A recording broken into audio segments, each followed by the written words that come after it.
السلام عليكم ورحمة الله وبركاته. بسم الله الرحمن الرحيم. الحمد لله رب العالمين، والصلاة والسلام على أشرف الأنبياء والمرسلين وعلى آله وصحبه أجمعين وبعد. الحمد لله. القرآن உடைய 67வது சூரத்துல் முல்க் அல்லது சூரத்துல் தபாரக் என்று அதுக்கு இன்னொரு பெயர் இருக்கு. அதனுடைய முதல் 4 ஆயாத் உடைய விளக்கம் நம்ம பார்த்து முடிச்சோம். அல்ஹம்துலில்லாஹ். இப்போ இன்ஷா அல்லாஹ் இன்றைக்கு 5வது ஆயத்தினுடைய விளக்கத்தை பார்ப்போம். அல்லாஹ் சுப்ஹானஹு தஆலா இந்த ஆயத்துல என்ன சொல்றாங்க? பஅத அஊது பில்லாஹிஸ் ஸமீஇல் அலீம் மினஷ் ஷைத்தானிர் ரஜீம் மின் ஹம்ஸிஹி வ நஃப்ஸிஹி வ நஃப்ஸிஹி وَلَقَدْ زَيَّنَّا السَّمَاءَ الدُّنْيَا بِمَصَابِيحَ وَجَعَلْنَاهَا رُجُومًا لِلشَّيَاطِينِ وَأَعْتَدْنَا لَهُمْ عَذَابَ السَّعِيرِ. இன்னும் மிக நிச்சயமாக பூமிக்கு அருகில் உள்ள கீழுள்ள வானத்தினை நாம் தான் அலங்காரமாக ஆக்கி வைத்தோம், அழகாக்கி வைத்தோம். பிமசாபிஹ், பிரகாசமான விளக்குகளை கொண்டு. வஜஅல்னாஹா ருஜூமன் லிஷ்ஷயாத்தீன், இன்னும் அந்த மசாபிஹ் பிரகாசமான விளக்குகளாக அல்லாஹ் எதை ஆக்கி வைத்தார்களோ அவற்றை கொண்டு ஷைத்தான்களை அடித்து விரட்டவும் அல்லாஹ் செய்கின்றார்கள். விரட்டக்கூடியதாக அந்த மசாபிஹை அல்லாஹ் ஆக்கி வைத்தார்கள். வஅஅதனா லஹும் அஸாப ஸஈர், அந்த ஷைத்தான்களுக்கு கொழுந்து விட்டெறியக்கூடிய நெருப்பை, நரகத்துடைய நெருப்பை அல்லாஹ் தயார் செய்து வைத்திருக்கிறார்கள். இதுதான் இன்றைக்கு நம்ம பார்க்க போற ஆயத்தினுடைய விளக்கம்.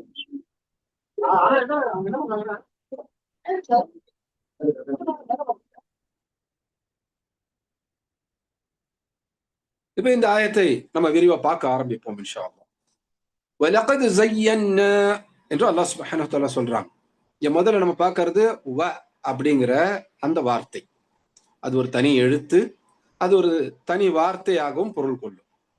இந்த வ அப்படிங்கிறத 2 வெவ்வேறு வார்த்தைகளுக்கு நடுவுல கொண்டு வந்தால் அது அந்த 2 வெவ்வேறு வார்த்தைகளை இணைக்கக்கூடியதாக இருக்கும். மூசா வ ஹாரூன் அப்படின்னு சொல்லும் போது நடுவுல வ வருது பாருங்க. இது மூசா ஹாரூன் என்ற அந்த 2 பேரை சேர்த்து சொல்வது. அஸ்ஸலாஹ் வஸ்ஸகாஹ், அஸ்ஸலாஹ் தொழுகை, ஜகாஹ் அதாவது ஜகாத். இந்த 2த்துக்கு நடுவுல வ வந்துச்சுன்னா இந்த 2 விஷயங்களை சேர்த்து சொல்வதற்காக பயன்படுத்தப்படுவது. இங்கிலீஷ்ல அண்ட் அப்படிங்கிறது எப்படி எதற்கு பயன்படுத்தப்படுமோ அதே மாதிரிதான் இங்க வ என்று அரபியில பயன்படுத்தப்படும். ஆனால் ஒரு வாசகத்தினுடைய ஆரம்பத்திலேயே, துவக்கத்திலேயே முதல் எழுத்தாக, முதல் வார்த்தையாக இது வரும் பொழுது, அதாவது பொருள் தரக்கூடிய இன்னொரு வார்த்தைக்கு முன்னால ஒரு வாசகத்தினுடைய துவக்கமாக இந்த வா வரும் பொழுது அது சத்தியம் செய்வதை குறிப்பதற்கு பயன்படுத்தப்படும். அரபிகள் சத்தியம் செய்யும் பொழுது இந்த 3 எழுத்துக்களை பயன்படுத்துவாங்க. வாவ், த, ப, இந்த 3 எழுத்துக்களை பயன்படுத்துவாங்க. வல்லாஹி, அரபு நாட்டு போனவங்களுக்கு தெரியும், அரபிகள் சத்தியம் செய்யும் போது எப்படி செய்வாங்க? வல்லாஹி, அல்லாஹ் மீது சத்தியமான்னு சொல்றதுக்கு வல்லாஹி என்று சொல்லுவாங்க. அப்ப அந்த முதல் எழுத்தியது வ, வ அல்லாஹி, அல்லாஹின் மீது சத்தியமாக என்று சொல்வதற்கு முதல்ல வாவ் என்ற அந்த எழுத்தை, அந்த எழுத்திலிருந்து வரக்கூடிய வா, வ அப்படிங்கிற வார்த்தையை பயன்படுத்துவாங்க. வல்லாஹி. அதே போல தல்லாஹி அப்படின்னு பயன்படுத்துவாங்க. அதே போல பில்லாஹி அப்படின்னு பயன்படுத்துவாங்க. அப்ப வல்லாஹி, தல்லாஹி, பில்லாஹி அப்படின்னு சொன்னால் இதெல்லாமே சத்தியம் செய்வதற்கு பயன்படுத்தப்படக்கூடியது. இப்ப சத்தியம் யார் மேல செய்யணும்? அல்லாஹ்வின் மீது தான் செய்யணும். எந்த ஒரு மனிதரும் படைக்கப்பட்ட எந்த விஷயத்தின் மீதும் சத்தியம் செய்யக்கூடாது என்று நபி ஸல்லல்லாஹு அலைஹி வஸல்லம் நமக்கு தெளிவாக தடையை அறிவிச்சிருக்கிறாங்க. இப்ப நம்ம படைக்கப்பட்ட எந்த விஷயத்தின் மீதும் சத்தியம் செய்யக்கூடாது. அப்ப யார் மேல சத்தியம் செய்யலாம்? அல்லாஹ்வின் மீது மட்டும்தான் சத்தியம் செய்யலாம். நீங்க சத்தியம் செய்யணும் என்ற ஒரு அவசியம் ஏற்படுது. அப்ப நீங்க சத்தியம் செய்ய போறீங்கன்னா எல்லோரையும் படைத்த அல்லாஹ்வின் மீது மட்டும் தான் சத்தியம் செய்யலாம். அல்லாஹ் எந்த பொருள் மீது சத்தியம் செய்யலாம்? இப்ப அல்லாஹ் சுப்ஹானஹு வ தஆலா ஒரு பொருள் மீது சத்தியம் செய்தால் அது அந்த பொருளுடைய கண்ணியத்தை சுட்டி காண்பிப்பது. அல்லாஹ் அந்த அந்த விஷயத்திற்கு, அந்த பொருளுக்கு, இல்ல அந்த மனிதருக்கு, அந்த ஒரு விஷயத்திற்கு ஒரு கண்ணியத்தை கொடுக்க நாடுறாங்க. அது முக்கியமானது என்று சொல்ல நாடுறாங்க. அப்படின்னு வரும்பொழுது, அல்லாஹ் சுப்ஹானஹு வ தஆலா அந்த பொருள் மீது சத்தியம் செய்வான். அப்ப அல்லாஹ் சத்தியம் செய்கிறதும், மனிதர்களாகிய நாம் சத்தியம் செய்வதும் ஒன்றல்ல. நாம் சத்தியம் செய்தால், அது அல்லாஹ்வின் மீது மட்டும் தான் செய்யலாம். ஆனா அல்லாஹ் சுப்ஹானஹு வ தஆலா சத்தியம் செய்யும் பொழுது, அல்லாஹ் எதன் மீதும் சத்தியம் செய்யலாம். அல்லாஹ் தன் மேலேயே சத்தியம் செய்து கொள்ளலாம். அல்லது அல்லாஹ் தான் படைத்த எந்த ஒரு விஷயத்தின் மீதும் சத்தியம் செய்து கொள்ளலாம். அப்ப அல்லாஹ் சுப்ஹானஹு வ தஆலா ஒரு படைப்பின் மீது சத்தியம் செய்யறாங்க அப்படின்னா, அது அந்த படைப்புக்கு அல்லாஹ் ஒரு கண்ணியத்தை கொடுக்க நாடுகிறார்கள். அல்லது அந்த படைப்பினுடைய முக்கியத்துவத்தை நமக்கு சுட்டி காண்பிக்க நாடுகிறார்கள் அப்படின்னு அர்த்தம். சரி. இங்க அல்லாஹ் சுப்ஹானஹு வ தஆலா சத்தியம் செய்து ஆரம்பிக்கின்றாங்க. வ ல கத். இதுல இந்த 3மே சத்தியம் செய்வதற்கு பயன்படுத்தக்கூடியது. அல்லது நிச்சயமாக என்று சொல்வதற்கு பயன்படுத்தக்கூடியது. வ அப்படிங்கிறது சத்தியம் செஞ்சு சொல்லுவோம். சத்தியம் செஞ்சு எந்த விஷயத்த சொல்லுவோம்? நிச்சயமா, உறுதியா அப்படின்னு சொல்றதுக்காகத்தான் சத்தியமே செய்வோம். இல்லையா? அப்ப வ அப்படின்னு சொல்லும்போது, அது நிச்சயமாகன்னு சொல்றதுக்காக சத்தியம் செய்யறதுக்கு பயன்படுத்துற வார்த்தை. அதற்கு அடுத்தது ல அப்படின்னு வருது பாருங்க. அந்த லாமும் கூட ஒரு விஷயத்தை உறுதியாக சொல்றது. ஒரு விஷயத்தை அழுத்தம் திருத்தமாக சொல்றதுக்கு பயன்படுத்தக்கூடியது. அதற்கு அடுத்தது அல்லாஹ் சுப்ஹானஹு வ தஆலா கத் என்ற வார்த்தையை பயன்படுத்துறாங்க. கத் அப்படின்னாலே நிச்சயமாக அப்படின்னு தான் அர்த்தம். அப்ப அல்லாஹ் சுப்ஹானஹு வ தஆலா இங்க சொல்றத பாருங்க. ஒரு விஷயத்தை எந்த அளவுக்கு அல்லாஹ் சுப்ஹானஹு வ தஆலா வலியுறுத்தி சொல்ல நாடினால், உறுதியாக, நிச்சயமாக என்று சொல்வதற்கான 3 வார்த்தைகளை தொடர்ச்சியாக அல்லாஹ் சுப்ஹானஹு வ தஆலா பயன்படுத்தி இருப்பாங்க. வ ல கத். சத்தியமாக, உறுதியாக, நிச்சயமாக அப்படின்னு இத தமிழ்ல நம்ம சொல்லலாம். வ ல கத். சத்தியமாக, உறுதியாக, நிச்சயமாக அப்படின்னு இத சொல்லலாம். அப்ப அதை சேர்த்து சொல்லும்போது வ லகத் என்று நம்ம நார்மலா ஓதிட்டு போயிடல, சாதாரணமா ஓதிட்டு போயிடுறோம் இல்லையா? அந்த வ லகத் அப்படிங்கிறதுல இத்தனை விஷயங்கள் அடங்கி இருக்கு. அதாவது இது ஒவ்வொன்றுமே உறுதிப்படுத்துவதற்கான, நிச்சயமாக அப்படின்னு சொல்வதற்கான வார்த்தை தான். இது ஒவ்வொன்றுமே தனியா சொன்னாலுமே அந்த விஷயம் முக்கியத்துவம் பெறுகின்றது. அதுல அல்லாஹ் சுப்ஹானஹு வ தஆலா இந்த 3யுமே தொடர்ச்சியாக சொல்லும் பொழுது, அடுத்து வரக்கூடிய விஷயம் மிக மிக மிக முக்கியமானது அப்படிங்கிறத நம்ம தெரிஞ்சுக்கலாம். இப்ப அல்லாஹ் சுப்ஹானஹு வ தஆலா என்ன முக்கியமான விஷயத்தை சொல்ல நாடுறாங்க? وَلَقَدْ زَيَّنَّا السَّمَاءَ الدُّنْيَا بِمَصَابِيحَ وَجَعَلْنَاهَا رُجُومًا لِلشَّيَاطِينِ وَأَعْتَدْنَا لَهُمْ عَذَابَ السَّعِيرِ. சத்தியமாக, உறுதியாக, நிச்சயமாக நாம். இப்ப அல்லாஹ் சுப்ஹானஹு வ தஆலா பாருங்க, இந்த இடத்துல ஸய்யன்னா அப்படிங்கிற வார்த்தையை சொல்றாங்க. இது ஸய்யன் அப்படிங்கிற வார்த்தையும், நா அப்படிங்கிற வார்த்தையும் சேர்ந்து வரக்கூடியது. ஸய்யன் நா. இதை சேர்த்து சொல்லும்போது ஸய்யன்னா அப்படின்னு சொல்றோம். ஸய்யன் அப்படின்னா என்ன? ஸீனஹ். ஸீனஹ் அப்படின்னா அழகு, அலங்காரம் அப்படின்னு அர்த்தம். இப்ப ஸீனத் என்று பெயர் வைக்கிறாங்க இல்லையா? ஸீனத்னா என்ன? அழகான ஒரு பொருள் அல்லது அழகான ஒரு பெண். பெண்ணுக்கு வைக்கிற ஒரு பெயர் தான் அது பொதுவா. ஸீன அப்படிங்கிறது. இப்போ ஒரு அலங்காரம் அல்லது ஒரு நகை, அதுக்கு ஸைன் அப்படின்னு சொல்றது உண்டு. ஸைன். நகைக்கு அரபில ஸைன் அப்படின்னு சொல்ற வழக்கம் உண்டு. அழகு, அலங்காரம், ஒரு ஆபரணம். ஆபரணம் என்ன? ஒரு நகை. அந்த மாதிரி ஒரு அழகான, அலங்காரமான, விலை மதிப்பு மிக்க அந்த மாதிரி சொல்றதுக்கெல்லாம் ஸைன் அப்படின்னு சொல்லுவோம். இப்ப ஸைனுல் ஆபிதீன் அப்படின்னு சிலருக்கு பேர் உண்டு. அலி ரலியல்லாஹு அன்ஹுனுடைய பேர் ஹுசைன் ரலியல்லாஹுடைய மகன் ஒருத்தவங்க இருந்தாங்க. அவங்களுக்கு ஸைனுல் ஆபிதீன் என்ற பட்ட பேர் உண்டு. அவங்களுடைய பெயர் அலி. அவங்களுக்கு ஸைனுல் ஆபிதீன் அப்படின்ற பட்ட பேர் உண்டு. ஆபிதீன் அப்படின்னா என்ன? ஆபித் அப்படின்னா வணங்குபவர், வணக்கசாலி. ஆபிதீன் அப்படிங்கிறது அதனுடைய பன்மை. வணக்கசாலிகள், வணங்குபவர்கள் அப்படின்னு அர்த்தம். ஸைனுல் ஆபிதீன் அப்படின்னா வணங்குபவர்களிலேயே ஒரு அலங்காரமாக, அழகாக, ஒரு நகை போன்று உள்ளவர் அப்படின்னு அர்த்தம். சரி, இது வந்து மொழி தெரிஞ்சுக்கிறது நம்ம சொல்றது. அந்த ஜைன் இருக்கு பாருங்க, அழகு, அலங்காரம், அதை இன்னும் அழுத்தமாக சொல்லலாம். மிக அழகா, மிக அலங்காரமாக அப்படின்னு சொன்னா அதை ஜையன் அப்படின்னு சொல்லலாம். அல்லாஹ் சுப்ஹானஹு வ தஆலா பூமிக்கு அருகில் உள்ள வானத்தை எப்படி ஆக்கி வச்சிருக்கிறேன்னு சொல்றாங்க. ஜையன்னா, நாம் இதை மிக அழகாக ஆக்கி வைத்தோம் அப்படின்னு சொல்றாங்க. இந்த இடத்துல இன்னொரு விஷயத்தை நம்ம கவனிக்கணும். இந்த இடத்துல அல்லாஹ் சுப்ஹானஹு வ தஆலா தன்னை பற்றி சொல்லும் பொழுது நாம் அப்படின்னு சொல்றாங்க. இந்த அப்படிங்கறதுல ரெண்டு விஷயம் நம்ம கவனிக்கணும். இந்த சூறாவுடைய முதல் 4 ஆயத்துகள்ல அல்லாஹ் சுப்ஹானஹு வ தஆலா தன்னை பற்றி சொல்லும் போதெல்லாம் மூன்றாவதா இருக்கக்கூடிய ஒருத்தரை பத்தி பேசுற மாதிரியே தான் பேசி இருக்கிறாங்க. தபாரக்கல்லதி பியதிஹில் முல்க் அப்படின்னு இன்னொருத்தரை பத்தி பேசுற மாதிரி, மூன்றாம் நபர் அப்படிங்கறத பேசுற மாதிரி தான் பேசி இருக்கிறாங்க.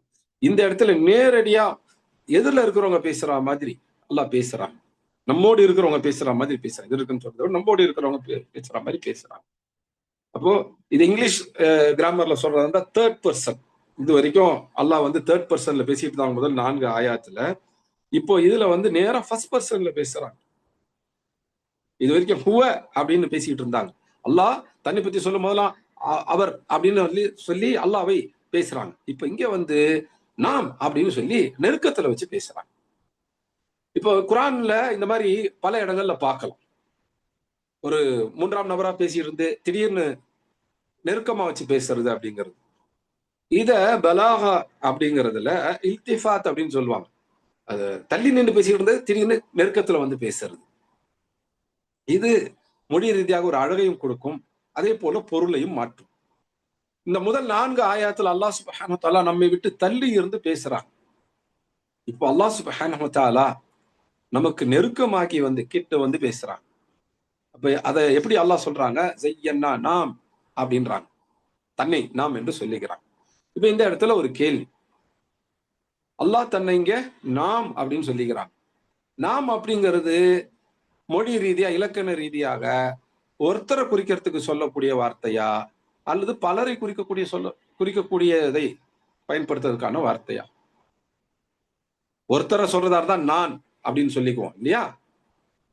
நாம் அப்படின்னு சொல்றதா இருந்தா 2 பேரு 3 பேரு இந்த மாதிரி பலர் இருந்தா தான் நாம் அப்படின்னு சொல்லுவோம். நாங்கள் அப்படின்னு சொல்றோம் இல்லையா? அதே பொருளை தரக்கூடியதான் நாம். அப்ப இந்த இடத்துல அல்லாஹ் சுப்ஹானஹு வ தஆலா நாம் என்ற வார்த்தையை பயன்படுத்துறாங்க. அப்ப நாம் அப்படின்னா பன்மை இல்லையா? அல்லாஹ்வுக்கு பன்மை பயன்படுத்தலாமா? அதுக்கு பன்மையை பற்றி நமக்கு தெளிவா தெரியும். மிக உயர்ந்த அந்தஸ்தில் இருக்கக்கூடியவர்கள், அதிகாரத்தில் மிக உயர்ந்த அதிகாரத்தில் இருக்கக்கூடியவர்கள், அந்த அந்தஸ்து அதிகாரத்தில் இருந்து பேசும் பொழுது, கட்டளையிடும் போதோ அல்லது ஒரு பெரிய விஷயத்தை பற்றி பேசும் பொழுதோ, தன்னை பற்றி சொல்லும் போது நாம் அப்படின்னு சொல்லிக்குவாங்க. நாம் இதை சட்டமாக ஆக்கினோம், நாம் இதை உங்களுக்கு சலுகையாக கொடுத்தோம், இப்படின்லாம் ஆட்சியாளர்கள் அறிவிப்பாங்க. குறிப்பாக மன்னராட்சி இருந்த காலத்துல இந்த மொழி பயன்பாடை நம்ம அதிகமாக பார்க்கலாம். மன்னர்கள் ஒரு கட்டளை இடும் பொழுது அல்லது மக்களுக்கு ஒரு சலுகை கொடுக்கும் பொழுது அல்லது மன்னர்கிட்ட பொதுவா எந்த அறிவிப்பு வந்தாலும் நான் சொல்கிறேன் அப்படின்னு பயன்படுத்தாம நாம் சொல்கிறோம் அப்படின்னு சொல்லுவாங்க. அப்ப இது வந்து பன்மையை குறிக்கக்கூடியதான்னா இல்லை. உயர்ந்த அந்தஸ்தில் கண்ணியத்தில் இருப்பவர்கள், அவர்கள் தங்களுடைய அந்த கண்ணியத்தை வெளிப்படுத்தும் விதமான, தங்களுடைய அதிகாரத்தை வெளிப்படுத்தும் விதமான ஒரு அறிவிப்பை சொல்லும் பொழுது, செய்யும் பொழுது நாம் என்ற வார்த்தை பயன்படுத்துவது காலம் காலமாக பல மொழிகள்லையுமே இருந்து வருவது. இங்கிலீஷ்ல கூட இந்த வி அப்படிங்கிற அந்த வார்த்தையை மன்னர்கள் தங்களுக்கு பயன்படுத்துவாங்க. அதே போல தமிழ்லையுமே மன்னர் ஆட்சியெல்லாம் இருந்த காலகட்டத்துல நாம் உத்தரவிடுகின்றோம், நாம் கொடுக்கின்றோம் அப்படின்ற வார்த்தை பயன்பாட்டுல உண்டு.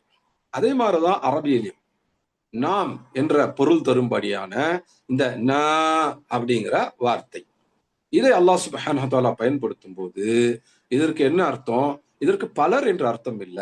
அல்லாஹ் தன்னை பற்றி சொல்லும் பொழுது ந அப்படிங்கிற அந்த வார்த்தையை பயன்படுத்துறாங்க அப்படின்னா அந்த இடத்துல அல்லாஹ் சுப்ஹானஹு வ தஆலா தன்னுடைய உயர்வு, கண்ணியம், அதிகாரம், தன்னுடைய ஆற்றல், வலிமை இத பத்தி பேசுறாங்க அப்படின்னு அர்த்தம். எப்பெல்லாம் இந்த மாதிரி விஷயங்களை அல்லாஹ் பேசுறாங்களோ, உயர்வு, கண்ணியம், ஆற்றல், வலிமை, இத பத்தி எல்லாம் அல்லாஹ் சுப்ஹானஹு வ தஆலா பேசுறாங்களோ அப்பெல்லாம் நாம் என்று அல்லாஹ் சொல்வான். நாம் இதை செய்தோம், நாம் இதை கொடுத்தோம், நாம் இதை உங்களுக்கு கடமையாக ஆக்கினோம் என்றுதான் அல்லாஹ் சுப்ஹானஹு வ தஆலா பேசுவான். உதாரணத்துக்கு நம்ம எல்லாருக்கும் தெரிஞ்ச ஒரு சின்ன சூரா, இன்னா அஅதைனாகல் கௌசர். நிச்சயமாக அல் கௌசர் எனும் அந்த சொர்க்கத்தினுடைய தடாகத்தை, அந்த ஆறை நாம் உங்களுக்கு கொடுத்தோம். இந்த இடத்துல அல்லாஹ் பயன்படுத்துற வார்த்தை என்ன? இன்னா, நிச்சயமாக நாம். என்ன அப்படின்னா நிச்சயமாக நான் அப்படின்னு அர்த்தம் இல்லை, நிச்சயமாக நாம் என்று அல்லாஹ் சுப்ஹானஹு வ தஆலா சொல்றான். நபி முஹம்மது ஸல்லல்லாஹு அலைஹி வஸல்லமுக்கு அந்த கௌசர் தடாகத்தை கொடுத்ததை அல்லாஹ் சுப்ஹானஹு வ தஆலா சொல்லும் பொழுது நாம் என்று சொல்றான். அதே போல பாருங்க, அல் குர்ஆனை நபி முஹம்மது ஸல்லல்லாஹு அலைஹி வஸல்லமுக்கு இறக்கி வைத்து அதன் மூலமாக நமக்கு கொடுக்குறாங்க இல்லையா? அதற்குமே அல்லாஹ் சுப்ஹானஹு வ தஆலா இந்த வார்த்தையை தான் பயன்படுத்தி இருக்கிறாங்க. நமக்கு எல்லாருக்குமே தெரிஞ்ச ஒரு சிறிய சூரா தான் அது. இன்னா அன்ஸல்நாஹு ஃபீ லைலத்தில் கத்ர். நிச்சயமாக நாம் இதனை, அதாவது இந்த குர்ஆனை லைலத்துல் கத்ர், கத்ருடைய இரவில் நாம் இறக்கி வைத்தோம் என்று அல்லாஹ் சொல்றான். அப்ப அல் குர்ஆனை இறக்கி வச்சேன் என்று சொல்லும் பொழுது, குர்ஆனை உங்களுக்கு கொடுத்தேன் என்று சொல்லும் போது இன்னா, நிச்சயமாக நாம், ந அப்படிங்கிற அரபி வார்த்தையை அல்லாஹ் பயன்படுத்துறான். அதே போல நபி முஹம்மது ஸல்லல்லாஹு அலைஹி வஸல்லமுக்கு அல் கௌசர் தடாகத்தை கொடுத்தேன் என்று சொல்லும் பொழுதும் இன்னா அஅதைனாகல் கௌசர், அந்த இடத்துல பாருங்க, இன்னா, நிச்சயமாக நாம் என்று அல்லாஹ் பயன்படுத்துறான். அப்ப அல்லாஹ் கொடுக்கிறதாக வரும்பொழுது, அல்லது அல்லாஹ் ஒரு பெரும் படைப்பை படைத்ததை பற்றி சொல்லும் பொழுது, தன்னுடைய வல்லமையை, பேராற்றலை, பெரும் வல்லமையை பற்றி சொல்லும் பொழுது, தன்னுடைய அந்த கண்ணியத்தை பற்றி அல்லாஹ் சுப்ஹானஹு வ தஆலா பேசும் பொழுதெல்லாம் இந்த வார்த்தையை பயன்படுத்துறத நம்ம பார்க்கணும். இன்றைக்கு குர்ஆனுடைய தமிழ் மொழிபெயர்ப்புல சிலர் சில அடிப்படை இல்லாத முடிவுகளை எடுத்திருக்கிறாங்க. அதாவது அல்லாஹ் அப்படின்னு சொன்னா அவன் அப்படின்னு சொல்லிதான் சொல்லணும் அப்படின்னு சொல்லுவாங்க. இப்ப நான் பேசும்போது அல்லாஹ்வை பற்றி சொல்லும்போது அவர்கள், அவர் அப்படின்னு சொல்லுவேன். பேச்சு வழக்கில் அவங்க, அல்லாஹ் சொன்னார்கள், அதன பேச்சு வழக்கில் அல்லாஹ் சொன்னாங்க அப்படின்னு சொல்லுவேன். இப்ப இதை பற்றி சிலர் கேள்வி கேட்கிறாங்க. சொன்னார்கள் என்பது பன்மை இல்லையா? அல்லாஹ்வுக்கு பன்மை எப்படி பயன்படுத்தலாம்? அல்லாஹ் ஒருத்தர் தானே. அவங்க பாஷையில் சொன்ன அல்லாஹ் ஒருத்தன் தானே. அப்போ அல்லாஹ் என்று சொல்லும் போது அல்லாஹ் சொன்னான் அப்படின்னு தானே சொல்லணும். நீங்க அல்லாஹ் சொன்னாங்க, அல்லாஹ் சொன்னார்கள் அப்படின்னு சொல்றீங்க. அல்லாஹ்வுக்கு ஏன் பன்மையை பயன்படுத்துறீங்க அப்படிங்கிற கேள்வியை பலரும் என்கிட்ட கேட்டிருக்கிறாங்க. ஏனென்றால் தமிழ் சூழல்ல நான் அறிந்த வகையில கிட்டத்தட்ட எல்லா பேச்சாளர்களும், அழைப்பாளர்களும், அறிஞர்கள் என்று சொல்லப்படுபவர்களும் அவன் என்று தான் சொல்றான். அல்லாஹ்வை அவன் என்று தான் சொல்றான். அல்லாஹ்வை மரியாதையோடு அவர் என்றோ அவர்கள் என்றோ சொல்லுவது கிடையாது. ஏன் என்று கேட்டால் அவங்க சொல்ற பதில் இதுதான். அல்லாஹ் ஒருத்தன் என்று சொல்றதுக்கு அன் என்று தான் நம்ம முடிப்போம். அப்ப அல்லாஹ் அவன், அல்லாஹ் சொன்னான், அல்லாஹ் கொடுத்தான், அல்லாஹ் தண்டித்தான், அல்லாஹ் கருணை புரிந்தான் அப்படின்னு சொல்லி அல்லாஹ்க்கு சொல்லும் போது இன்னு சொல்லி அவன் சொன்னான் என்று அல்லாஹ்வை அவன் தான் சொல்லணும். அல்லாஹ் சொல்லும் போது இன்னுன்னு தான் சொல்லணும். அதுதான் ஒருமை அப்படிங்கிறதுக்கு வரும், ஒண்ணுன்னு சொல்றதுக்கு வரும் அப்படிங்கிறாங்க. இது இவங்க தமிழை சரியாக கவனிக்காததனால் வந்த ஒரு தவறு. அதே போல குர்ஆன்ல அல்லாஹ் சுப்ஹானஹு வ தஆலா தன்னை பற்றி எப்படி சொல்றாங்க என்பதையும் கூர்ந்து கவனிக்காதனால வரக்கூடிய ஒரு தவறு. இப்ப இங்க நம்ம பார்க்கிறோம், அல்லாஹ் சுப்ஹானஹு வ தஆலா ஸய்யன்னா என்று சொல்றாங்க. இன்னா அஅதைனாகல் கௌசர், அங்க இன்னா அப்படின்னு சொல்றாங்க. அதே போல இன்னா அன்ஸல்நாஹு ஃபீ லைலத்தில் கத்ர், இங்க இன்னா அப்படின்னு சொல்றாங்க. இந்த இடத்துல எல்லாம் ந அப்படிங்கிறதுக்கு என்ன பொருள்? நாம் அப்படின்னு பொருள். அதே போல தன்னை பற்றி அல்லாஹ் சுப்ஹானஹு வ தஆலா குர்ஆன்ல சில இடங்களை சொல்லும் பொழுது நஹ்னு, என்ற வார்த்தையை பயன்படுத்துறாங்க. அதுக்கு நாம் அப்படின்னு அர்த்தம். இப்ப இன்ன நஹ்னு இதெல்லாமே நாம் அப்படிங்கிற பொருள்ல வரக்கூடியதுதான். இப்ப அல்லாஹ் சுப்ஹானஹு வ தஆலா தனக்கு இன்ன நாம் என்றெல்லாம் இன்ன நஹ்னு என்றெல்லாம் பயன்படுத்தும் போது நாம் என்ற பொருள்ல தான் பயன்படுத்துறாங்க. அல்லாஹ்வை அவன் இவன் என்று மொழிபெயர்க்கக்கூடியவர்கள் அவங்க வெளியிட்ட அல்லது அவங்க சரி காண்கின்ற குர்ஆன் அர்த்தங்களுடைய மொழிபெயர்ப்பு குர்ஆன் தர்ஜுமால கூட இந்த நஹ்னு இன்னா அப்படின்னு வரும்போதெல்லாம் நாம் அப்படின்னு மொழிபெயர்த்தாங்க.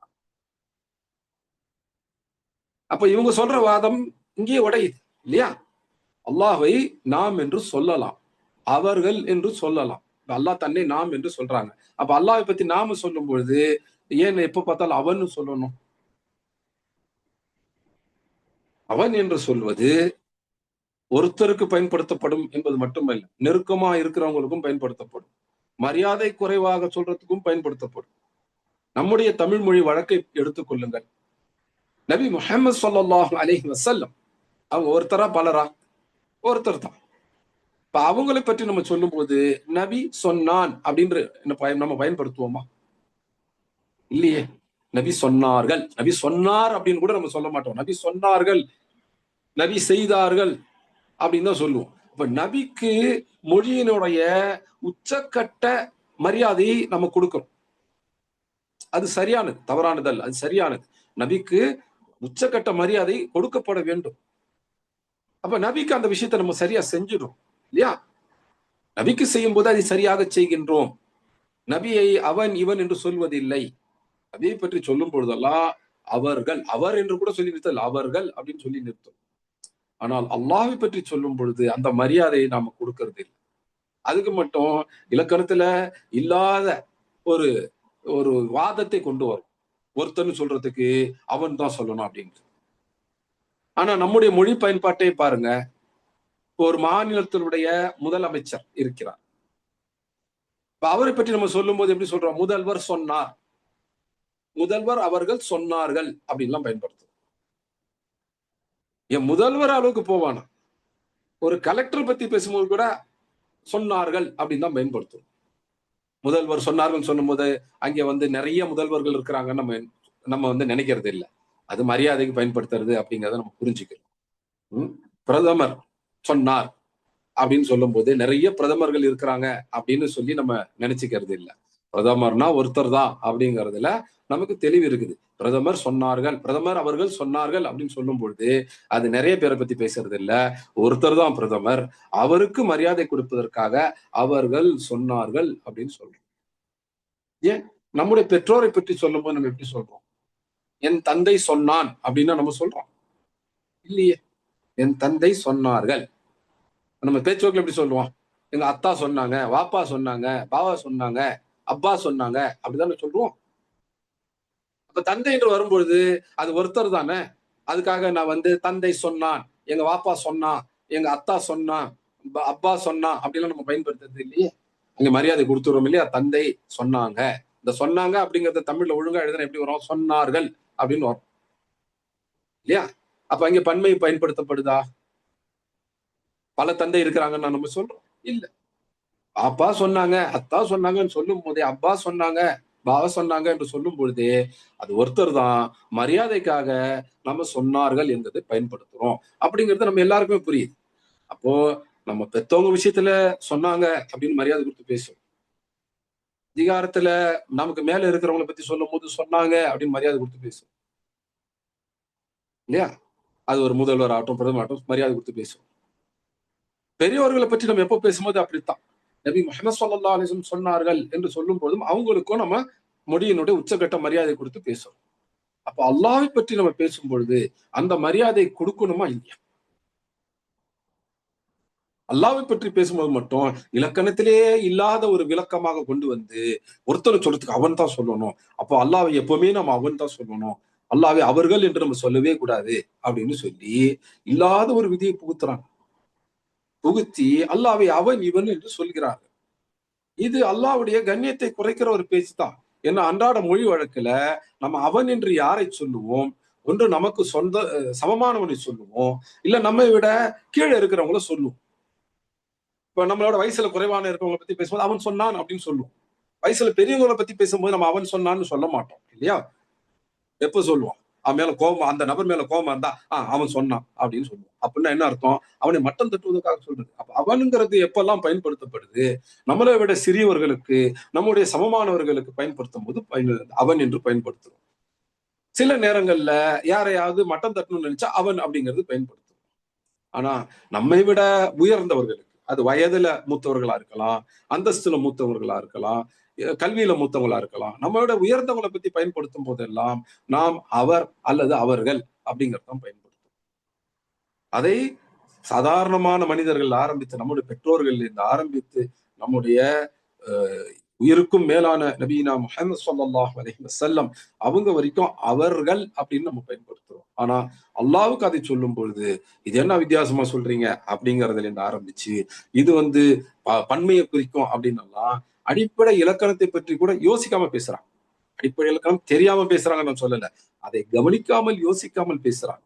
இந்த அல்லாஹ்வை அவன் இவன் என்று சொல்வது எங்கிருந்து வந்தது? தமிழ்ல ஆரம்பத்துல மொழிபெயர்க்கும் போது அப்படி பயன்படுத்திட்டான். ஏன்? யார் அப்படி பயன்படுத்தினாங்க? சூஃபி கொள்கை உடையவர்கள் தான் தமிழ்ல ஆரம்பத்துல இஸ்லாமை பத்தி பேசுனது, அல்லாஹ் பத்தி பேசுனது. அவங்க எல்லாம் என்ன செய்யறாங்க? அல்லாஹ்வும் தானும் நெருக்கம் என்பதை காட்டிக் கொள்ளக்கூடியவர்கள். எந்த அளவுக்கு அல்லாஹ்வோடு அந்த மனிதன் நெருக்கமாக முடியும் என்று கேட்டால் அவங்க சொல்லுவாங்க, அல்லாஹ்வோடு கலந்து விட முடியும்.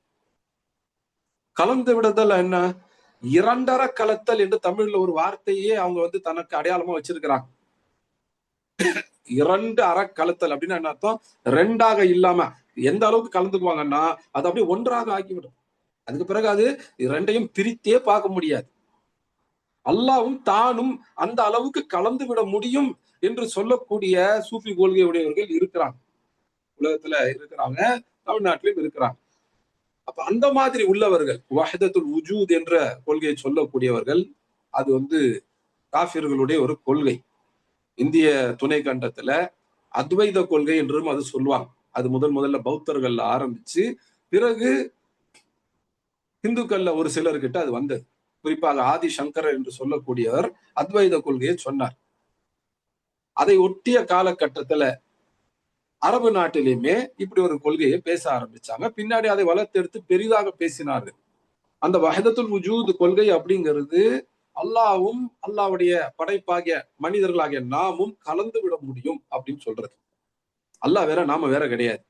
நம்ம வேற வேற நினைச்சுக்கிட்டு இருக்கோம். நம்ம சரியான முறையில நம்மை உணர்ந்து கொண்டால் அல்லாஹ் வேற, நாம வேற கிடையாது, ரெண்டும் ஒண்ணுதான் அப்படின்னு சொல்லி நம்ம விளங்குவோம். அன்றைக்கு அல்லாஹ்வோட நம்ம கலந்துருவோம். எந்த அளவுக்கு கலந்துருவோம்னா நாம வேற அல்லாஹ் வேறன்னு அதுக்கப்புறம் பிரிக்க முடியாது. இரண்டு இல்லாமல் அது ஒன்றுதான் என்று ஆகும் வகையில் கலப்பது என்று சொல்ல, அதுதான் இரண்டர கலத்தல். அதைத்தான் வஹ்தத்துல் வுஜூத் என்று அந்த சூஃபிகள் சொல்லிக் கொள்கிறார்கள், எழுதி கொள்கிறார்கள். அது உண்மையில பௌத்தர்களிடமிருந்து வந்த பிறகு இந்துக்கள் தங்களுடைய கொள்கையாக, இந்துக்கள் ஒரு பகுதியினர், எல்லாரும் இல்ல, ஒரு பகுதியினர் தங்களுடைய கொள்கையாக ஆக்கிக் கொண்ட அத்வைத கொள்கை தான் அது. அப்படி அப்ப அந்த கொள்கையை கொண்டவர்கள் முதல்ல மொழிபெயர்க்கும் பொழுது ரசூலுல்லாஹ் வரைக்கும் அவர்களும் சொல்லிட்டாங்க. அதாவது தங்களுடைய சூஃபி மூத்தவர்களே, பெரியார்களே அவர்கள் எழுதிட்டாங்க. அதே போல மார்க்க கல்வியில் மூத்த இமாம்களை பற்றி வரும்போது அது இமாம் அபூ ஹனீஃபா, இமாம் ஷாஃபி போன்றவர்களாகட்டும், இல்ல தப்சீர் துறையில இருந்த மற்ற இமாம்கள் ஆகட்டும், எந்த கல்வியில மூத்தவராக இருந்தாலும் அவர்கள் என்று அவங்க சொல்லிட்டாங்க. இப்போ சூஃபி பெரியார்களுக்கும் இமாம்களுக்கும் அவர்கள் என்று சொன்னவர்கள், நபித்தோழர்களுக்கும் நபிக்கும் அவர்கள் என்று சொன்னவர்கள் அல்லாஹ்வை பற்றி சொல்லும் போது அவன் அப்படின்னு சொல்லிட்டாங்க. இது எந்த பின்னணியில வந்ததுன்னா இந்த வஹ்தத்துல் வுஜூத் கொள்கை பின்னணியில நாம அல்லாஹ்வுக்கு நெருங்கிட முடியும் அப்படிங்கிற பின்னணியில வருது. அல்லாஹ்வை அவங்க அப்படின்னு சொல்றது அவ்வளோ பெரிய ஒரு விஷயமா, அதுக்கு இவ்வளவு நேரம் எடுத்து நீங்க பேசணுமான்னு கேட்டா, அந்த அல்லாஹ்வை அவன் என்று சொல்லக்கூடிய அந்த விஷயத்துக்கு பின்னால் இப்படி ஒரு கொள்கை இருக்கிறது, ஒரு வழிகேடான கொள்கை இருக்கிறது.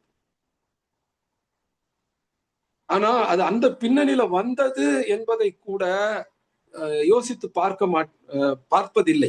இன்றைக்கு தவ்ஹீத் கொள்கையில் பேசக்கூடியவர்களும் கூட சலஃபி மன்ஹஜ்ல நாங்க இருக்கிறோம் என்று சொல்லக்கூடிய அந்த மொழிபெயர்ப்பாளர்கள் கூட இன்றைக்கு அல்லாஹ் அவன் என்று தான் சொல்றாங்க. அதனுடைய விளைவு என்னன்னா, பாமர மக்கள் வந்து அல்லாஹ்வை அவன் என்று சொல்வதோடு நிறுத்தாமல், அல்லாஹ் எனக்கு இதை கொடுடா அப்படின்னு அல்லாஹ்ட்ட கேட்பேன் அப்படிங்கிறாங்க. அல்லாஹ் எனக்கு இதை கொடுடா, அல்லாஹ்வே டா போட்டு எல்லாம் பேசுறாங்க. நான் ஏதோ கற்பனையில சொல்லல, நானே பல முறை கேட்டிருக்கிறேன். பலரும் இதை சொல்லி, ஆண்களும் பெண்களும் இதை சொல்லி, அதை குறிப்பா வயதிலும் மூத்த ஆண்களும் பெண்களும் அல்லாஹ்வை டா என்று சொல்றது கேட்டு, அல்லாஹ் எனக்கு கொடுடா அப்படின்னு நான் கேட்பேன். நான் உரிமையா கேட்பேன் அப்படின்றாங்க. என்ன உரிமை? மனிதன் யார்? அல்லாஹ்வுடைய அடிமை. அல்லாஹ்வால் படைக்கப்பட்ட ஒரு படைப்பு. அதுவும் அல்லாஹ்வுடைய அடிமை. ஒரு அடிமை தன்னுடைய எஜமானிடத்தில், ஒரு படைப்பு தன்னை படைத்தவரிடத்தில் எப்படி பேசணும்? டேய் குடு அப்படின்னு கேட்பாங்க. அவன் இருக்கிறான் அப்படின்னு பேசுவாங்க. ஒரு எஜமான பத்தி நம்ம இப்படி பேசுறது இல்லை. ஆனால் நம்ம எல்லாருக்கும் எஜமானன் ரப்பாகி அல்லாஹ் சுப்ஹானஹு வ தஆலா பற்றி பேசும்போது அவன் சொன்னான், அல்லாஹ் சொன்னான் அப்படின்னு சொல்றோம். இது மரியாதை குறைவு இல்லையா? இது இது வந்து நம்ம மாற்றிக்கொள்ள வேண்டிய ஒரு விஷயம் இல்லையா? அப்ப இதுல எதையெல்லாம் கவனிக்காம விடுறாங்க பாருங்க. தமிழ் மொழியில உள்ள அந்த பயன்பாடு, இலக்கண ரீதியாக, இலக்கிய ரீதியாக உள்ள பயன்பாடையே அவங்க கவனிக்கிறது இல்லை. இந்த அவன் இவன் என்று சொல்லி மொழிபெயர்ப்பெல்லாம் முதல்ல யார் செஞ்சாங்க, என்ன பின்னணியில செஞ்சாங்க என்பதை யோசித்து பார்க்கிறது இல்லை. ரசூலுல்லாஹ்வுக்கு அவங்க என்று சொல்லக்கூடியவங்க அல்லாஹ்வுக்கு அவங்கன்னு சொல்றதுக்கு தயாரா இல்லை அப்படின்னா, அப்போ அல்லாஹ்வுக்கு என்ன விதமான மரியாதை தான் இங்க கொடுக்க முன் வர்றாங்க? இது வந்து மாற்றப்பட வேண்டிய விஷயம். என்னைக்கோ யாரோ சிலர் ஆரம்பிச்சுட்டாங்க. அதை பலரும் தொடர்ந்துகிட்டு வர்றாங்கன்றதுனால, இன்றைக்கு அல்லாஹ்வினுடைய அந்த ஒருமையை, தௌஹீதை உயர்த்தி பிடிக்கக்கூடிய சகோதரர்களும் கூட, அல்லாஹ்வை அவன், இவன் என்று சொல்லுவது, அல்லாஹ்வை இந்த அல்லாஹ்வுடைய கண்ணியத்தை குறைப்பதாகத்தான் அமைகிறது. சில முஸ்லிம் அல்லாத மக்கள் இதை ஆச்சரியமா கேட்கிறாங்க. என்ன நீங்க வந்து இறைவனை வந்து பத்தி பேசும்போது அவன்னு சொல்றீங்க? இன்னும் கொஞ்சம் கூர்ந்து கவனிக்கிறவங்க கேட்கிறாங்க. நபிகள் நாயகத்துக்கு நீங்க அவர்கள்னு சொல்றீங்க. ஆனா அல்லாஹ்ன்னு சொல்லும்போது அவன்னு சொல்றீங்க. இது என்ன வித்தியாசமா இருக்கு, ஆச்சரியமா இருக்கு. இது வந்து இறைவனுடைய கண்ணியத்தை குறைச்சு பேசுறது இல்லையா? என்றெல்லாம் கூட சிலர் கேட்கிறாங்க. அப்பெல்லாம் என்ன பதில் சொல்றது? ஒருத்தரை குறிக்கிறதுக்கு நம்ம அவன்னு தான் சொல்லுவோம் என்று சொல்றது. அப்பெல்லாம் கிடையாது. மரியாதை பன்மை என்று ஒண்ணு உண்டு. அதுலதான் அவர்கள், அவர் என்று நம்ம சொல்லுவோம். அப்ப நம்மளுடைய மூத்தவர்களோ, சிறந்தவர்களோ அவங்கள பத்தி நம்ம பேசும்பொழுது, அவர் சொன்னார், அவர்கள் சொன்னார்கள் அப்படின்னு தான் நம்ம சொல்லுவோம். இல்லையா? இது எல்லா மொழியிலும் உண்டு. அல்லாஹ் தன்னை நாம் என்று சொல்கிறார்கள். அப்ப நாம் அப்படிங்கிறது பன்மை இல்லையா? நஹ்னு என்று அல்லாஹ் சொல்லும் பொழுது, இந்த ந அப்படிங்கிறத பயன்படுத்தும் போதெல்லாம் அதெல்லாம் பன்மை தான் வருது. அப்ப அங்கே மட்டும் நாம் என்று மொழிபெயர்க்கக்கூடியவர்கள், ஏன் மற்ற இடங்கள்ல அல்லாஹ் சுப்ஹானஹு வ தஆலா வந்து தன்னை பற்றி சொல்லும் போதெல்லாம் நான் என்று மொழிபெயர்க்கிறாங்க. அல்லாஹ் பற்றி இவங்க பேசும்போதெல்லாம் அவன் என்று சொல்லி எழுதுறாங்க. இது தவறு. இது சரி செய்யப்பட வேண்டிய அவசியம், சரி செய்யப்பட வேண்டிய தவறு. குறைஞ்சபட்சம் அல்லாஹ்வுடைய கண்ணியத்துக்கு முக்கியத்துவம் கொடுக்கக்கூடிய, தௌஹீதை ஏற்றுக்கொள்ளக்கூடிய சகோதரர்களாவது இதை சரி செய்யணும். இன்ஷா அல்லாஹ். சரி. இதிலேயே ஒரு குறிப்பிட்ட நேரம் கடந்து விட்டது. ஆனா இது மிக முக்கியமான, அவசியமான ஒரு விஷயம் அப்படிங்கிறனாலதான் இதை வந்து பேச வேண்டியது. இது பல இடங்கள்ல கேள்வியாகவும் வருது. இந்த என்னுடைய வகுப்புகளை தொடர்ச்சியாக பார்க்கக்கூடிய யார், அல்லது இந்த ஆயத்தினுடைய விளக்கத்தை பார்க்கக்கூடியவங்களும் கூட, ஏன் வந்து அல்லாஹ் அவன்னு சொல்லாம அவங்கன்னு சொல்றாங்க அப்படின்ற ஒரு கேள்வி வரும். அதற்கான ஒரு பதிலாகத்தான் இதை முன்வைக்கிறேன். அல்லாஹ் சுப்ஹானஹு வ தஆலா இந்த ஆயத்தை எப்படி சொல்றாங்க? லகத் ஸய்யன்னா ஸமாஅ அத்-துன்யா. ஸமா அப்படின்னா என்ன? இதுக்கு முந்தின வகுப்புலயே நான் சொல்லியிருக்கேன். ஸமா அப்படின்னா நமக்கு மேல இருக்கக்கூடிய எல்லாத்துக்குமே ஸமா அப்படின்னு தான் அரபியில பெயர். பொதுவாக ஸமா அப்படின்னா வானம் அப்படின்னு மொழிபெயர்த்துருவாங்க. அது தவறான மொழிபெயர்ப்பு அல்ல, சரியானதுதான். ஆனால் ஸமா என்பது வானத்தை மட்டும் குறிக்கும் என்று நம்ம சுருக்கிவிட முடியாது. இப்ப மேகம் இருக்கு, மேகத்துக்குமே ஸமா என்று சொல்ல முடியும். இமாம் ஸஅலிபி அவங்களுடைய ஃபிக்ஹுல் லுகாஹ் என்ற அந்த அகராதியில அவங்க இத சமாங்கிற வார்த்தையை பத்தி சொல்லும் பொழுது, சமா என்பது நமக்கு மேல் உள்ள எதையுமே குறிக்கும். உயரமா இருக்கக்கூடிய நமக்கு மேல, குறிப்பா நம்ம தலைக்கு மேல இருக்கக்கூடிய எதுக்குமே சமா அப்படின்னு சொல்ல முடியும். இப்ப வானத்திற்கு, மேகத்துக்கும் சமான்னு சொல்லலாம், வானத்துக்கும் சமான்னு சொல்லலாம். அல்லாஹ் சுப்ஹானஹு வ தஆலா இந்த இதுவரைக்கும் நம்ம பார்த்த ஆயத்துகள்ல சமா என்பது வானத்தை தான் சொல்றாங்க. வானம்ங்கிறது என்ன? இன்றைக்குள்ளவங்க சொல்றது போல வானம்னு ஒண்ணுமே கிடையாதுங்க. அது அது வந்து ஒரு சும்மா இருக்கக்கூடிய ஒரு இடம் தான் அப்படின்னு சொல்றாங்க. ஒரு கட்டுமானம்லாம் அங்க கிடையாது அப்படின்னு பேசுறாங்க. ஆனா அல்லாஹ் சுப்ஹானஹு வ தஆலா அப்படி சொல்லல. அல்லாஹ்வுடைய இறுதி தூதர் முஹம்மது ஸல்லல்லாஹு அலைஹி வஸல்லம் அவங்களும் அப்படி சொல்லல. அல்லாஹ்வும் அல்லாஹ்வுடைய தூதரும் எப்படி சொல்றாங்க? வானம்ங்கிறது ஒரு உறுதியான ஒரு தளம். மனிதனுடைய தலைக்கு மேல ஒரு முகடாக உறுதியான ஒரு தளமாக இருக்கிறது. அந்த மாதிரி ஒன்றுக்கு மேல் ஒன்றாக 7 தளங்கள் இருக்கின்றன. 7 வானங்கள் 7 உறுதியான தளங்களாக இருக்கின்றன. எந்த தூணும் இல்லாமல் அந்த தளம் அங்கே உறுதியாக நிற்கிறது. இதுவே அல்லாஹ்வுடைய பேராற்றலை சொல்லக்கூடிய நமக்கு சுட்டி காமிக்கக்கூடிய ஒரு விஷயம். இன்றைக்கு வந்து கட்டடம் கட்டினா நமக்கு தெரியும். ஒரு தூண் இல்லாம ரொம்ப நேரம் ரொம்ப தூரம்லாம் இவ்வளவு போட்டுற முடியாது. ஒரு தளத்தை உருவாக்கி விட முடியாது. தளம் இந்த விரியும் பொழுது அந்த இடத்துல தூண் போட்டாகணும். போடலைன்னா தளம் மடிந்து உள்ளே விழுந்து விடும். ஆனால் அல்லாஹ் சுப்ஹானஹு வ தஆலா வானத்தை நமக்கு முகடாக வைக்கும்போது அதை ஒரு தளமாகத்தான் ஆக்கி வச்சிருக்கிறாங்க. அந்த தளம் அப்படி இடிஞ்சு விழுற மாதிரிலாம் அல்லாஹ் விட்டுறல. எந்த தூணும் இல்லாமல் அது நின்று கொண்டிருக்கிறது. அல்லது மேலேந்து எந்த ஒரு சங்கிலி எல்லாம் எதுவும் மாட்டாம அது அந்த இடத்துல உறுதியா நிக்குது. இது அல்லாஹ் சுப்ஹானஹு வ தஆலா உடைய அந்த படைப்பினுடைய பேராற்றல். அல்லாஹ் படைக்கக்கூடிய அந்த தன்மையை நமக்கு சுட்டி காண்பிக்கக்கூடியதா இருக்கு. அந்த 7 வானங்கள் இருக்கு இல்லையா? அதுல நமக்கு அருகில் உள்ள வானம், பூமிக்கு அருகில் உள்ள வானம். அதற்கு அல்லாஹ் சுப்ஹானஹு வ தஆலா என்ன வார்த்தை இங்க பயன்படுத்துறாங்க? ஸமா அத்-துன்யா. துனியாவுடைய சமா அப்படின்னு சொல்றாங்க. நம்ம சமா துனியானா துனியாவுடைய சமா அப்படின்னு எடுத்துக்குவோம் இல்லையா? துனியானா என்ன? இந்த உலகம், இந்த உலகத்துடைய வாழ்க்கை. அப்ப இந்த உலகத்துடைய வானம் அப்படின்னு சொல்லி எடுத்துக்குவோம். உண்மையில இந்த வார்த்தையை பற்றி நம்ம கொஞ்சம் கூடுதலா கவனிக்கணும்.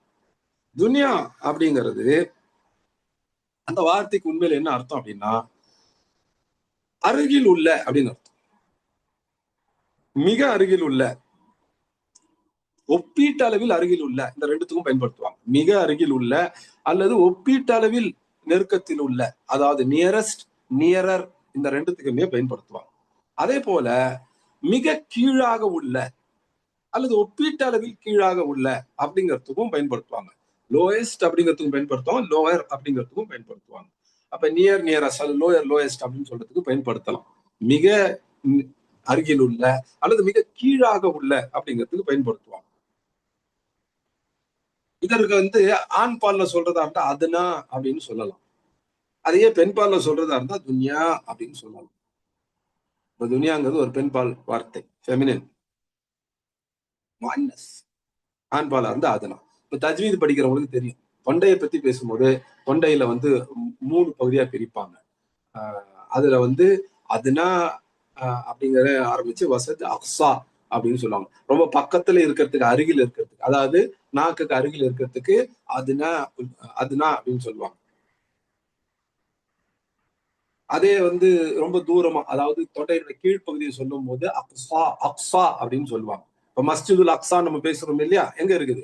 பலஸ்தீன்ல அல் குத்ஸ் நகரம் ஜெருசலம் என்று சொல்லக்கூடிய அந்த நகரத்துல இருக்கு. அல்லாஹ் வந்து அதை மஸ்ஜிதுல் அக்ஸா என்று சொல்றாங்க. அப்படின்னா என்ன? தூரத்துல இருக்கக்கூடிய பள்ளிவாசல் அர்த்தம். மக்காவிலிருந்து தூரத்துல அன்றைக்கு இருந்த பள்ளிவாசல் அதுதான்.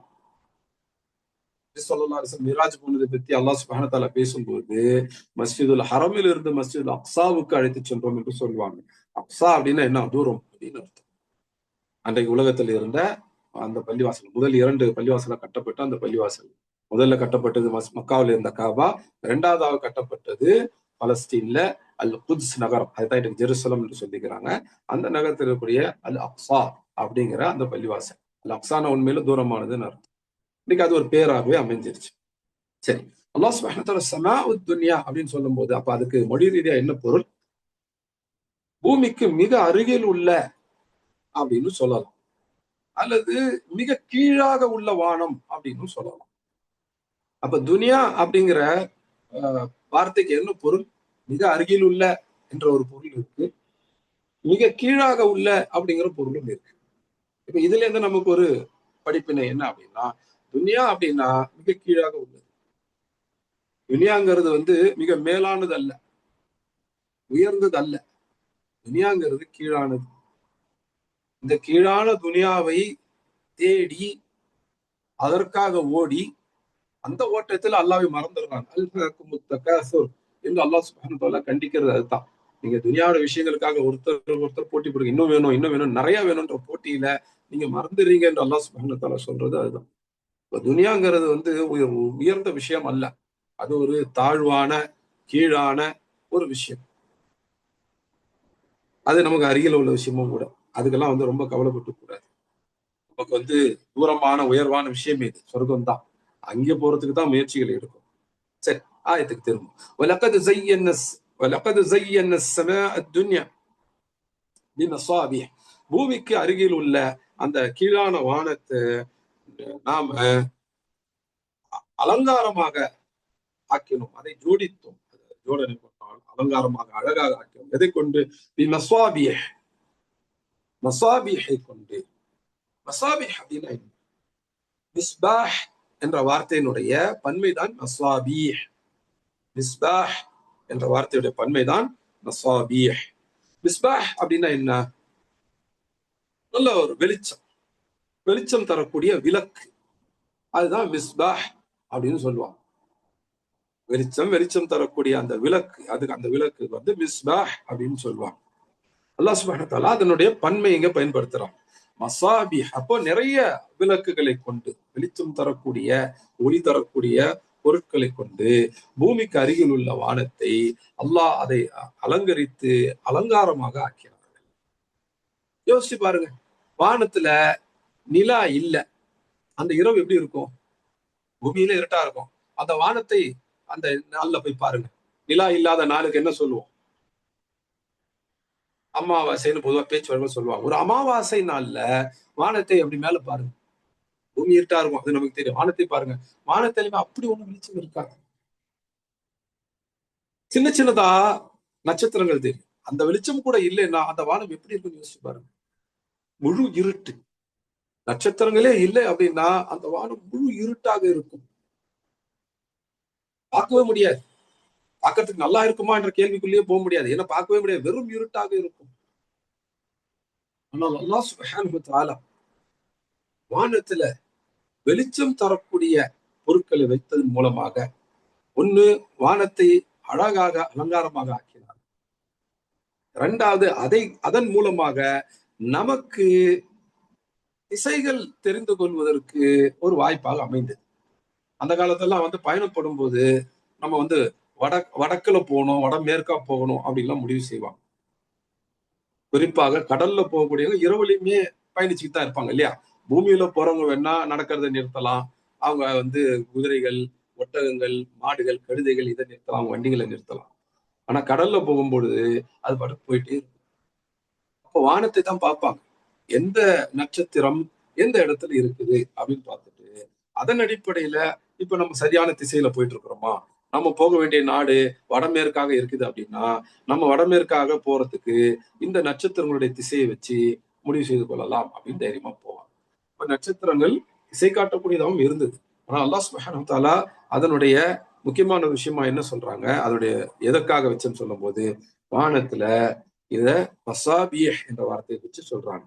ஒளி தரக்கூடிய விளக்குகளை நம்ம வானத்துல வச்சு அந்த பூமிக்கு அருகில் உள்ள வானத்தை அழகானதாக, அலங்காரமானதாக நிச்சயமாக நாம் ஆக்கினோம் என்று சொல்றாங்க. அந்த மசாபிஹ், அந்த ஒளி தரக்கூடிய விளக்குகள், அவை எதற்காக அப்படின்னு சொல்லும் போது அதனுடைய நோக்கங்களில் இன்னொன்றை எல்லாம் சொல்றாங்க. என்ன நோக்கம்? ஒண்ணு பூமிக்கு அருகில் உள்ள வானத்தை அழகாக அலங்காரமாக ஆக்குனது. இன்னொன்னு மனிதனுடைய கோணத்திலும் பார்த்தா திசை காண்பிப்பதற்காக உள்ளது. அதையும் அல்லாஹ் குர்ஆன்ல சொல்லி காண்பிக்கின்றான். இந்த ஆயத்துல 2 விஷயங்கள் சொல்லப்படுது. ஒண்ணு அது அலங்காரம். 2வது என்ன? وَجَعَلْنَاهَا رُجُومًا لِلشَّيَاطِينِ. ஷைத்தான்களை அடித்து விரட்டக்கூடிய கற்களாக, அடித்து விரட்டக்கூடிய பொருட்களாக அவற்றை நாம் ஆக்கினோம் என்று சொல்றான். அல்லாஹ் வந்து முதல்ல அவற்றை படைத்தார். அதற்கு பிறகு அவற்றுக்கு இப்படி ஒரு நோக்கமும் கொடுத்தாங்க. ஜஅல்னா அப்படின்னா ஆக்குதல். முஅத்தஸிலா கொள்கையுடையவர்கள் ஜஅல்னா அப்படின்னா எல்லா இடத்திலும் படைத்தல் என்ற அர்த்தம் வரும்னு சொல்லுவாங்க. ஆனா ஜஅல்னா என்பது ஆக்குதல். ஃபலக அப்படின்னு சொன்னா தான் அது படைத்தல். சரி, இப்ப இங்க அந்த இவற்றை ஷைத்தான்களை விரட்டக்கூடிய ருஜூம் ஆக, எரி கற்களாக பயன்படுத்தி அவற்றை அல்லாஹ் ஆக்கினார்கள் என்று அல்லாஹ் சொல்றாங்க. இப்ப இந்த இடத்துல நம்ம முதல்ல மசாபிஹ்ங்கிறத கொஞ்சம் விரிவாக இன்னொரு விஷயத்தை பார்த்துட்டு அதுக்கு பிறகு ஷைத்தான் விரட்டப்படுறதை பத்தி பார்ப்போம் இன்ஷா அல்லாஹ். வானத்துல இருக்கக்கூடியது என்னென்ன? அவற்றுக்கு அரபியில என்ன பேர் சொல்லுவாங்க? இப்ப நட்சத்திரம் பாக்குறோம், நட்சத்திரத்துக்கு பொதுவா என்ன பேர் சொல்லுவோம்? உங்களை அரபி தெரிஞ்சவங்க யாராவது இருக்கிறீங்களா? இருந்தா அப்படியே சாட்ல டைப் பண்ணுங்க. ஒரு ஸ்டார், நட்சத்திரம், இதுக்கு என்ன அரபி வார்த்தை பயன்படுத்தும்? பரவலாக என்ன வார்த்தை பயன்படுத்தப்படுது?